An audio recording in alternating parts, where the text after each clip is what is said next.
اللهم أسألك في ليلة القدر وأسرارها وأنوارها وبركاتها أن تتقبل ما دعوتك به، وأن تقضي حاجتي يا أرحم الراحمين. اللهم ما قسمت في هذه الليلة المباركة من خير وعافية وصحة وسلامة وسعة رزق فاجعل لنا منه نصيبا، وما أنزلت فيها من سوء وبلاء وشر وفتنة فاصرفه عني وعن جميع المسلمين.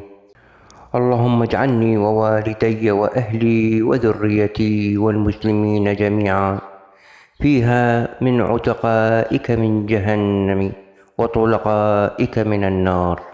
اللهم لا تصرفني من هذه الليلة إلا بذنب مغفور وسعي مشكور وعمل متقبل مبرور وتجارة لن تبور وشفاء لما في الصدور وتوبة خالصة لوجهك الكريم. اللهم اجعل اسمي في هذه الليلة في السعداء، وروحي مع الشهداء، وإحساني في عليين، وإساءتي مغفورة. اللهم ارزقني فضل قيام ليلة القدر وسهل أموري فيه من العسر إلى اليسر، واقبل معاذيري وحط عني الذنب والوزر يا رؤوفا بعباده الصالحين.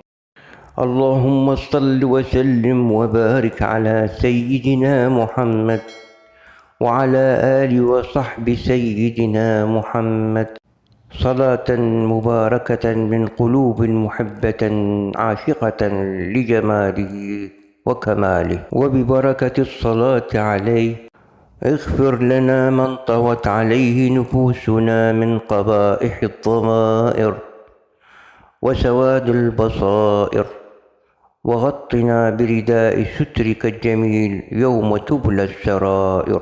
اللهم يا فارج الهم وكاشف الغم، يا رحمن الدنيا والآخرة ورحيمهما، نسألك اللهم رحمة من عندك تغنينا بها عمن سواك.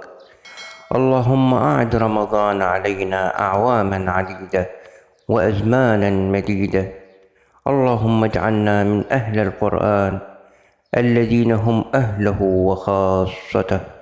يا حي يا قيوم برحمتك نستغيث، اصلح لنا شأننا كله ولا تكلنا إلى أنفسنا طرفة عين ولا أقل من ذلك.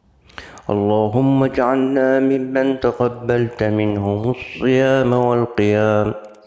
اللهم إنا نسألك الجنة وما يقرب إليها من قول وعمل، ونعوذ بك من النار وما يقرب إليها من قول وعمل. ربنا اغفر لنا ولوالدينا ولوالد والدينا ولمن لهم حقوق علينا. اللهم ارحم ضعفنا واقض حوائجنا وفرج كروبنا واقض ديوننا وفرج همومنا، واصرف عنا سوء المحن ما ظهر منها وما بطن.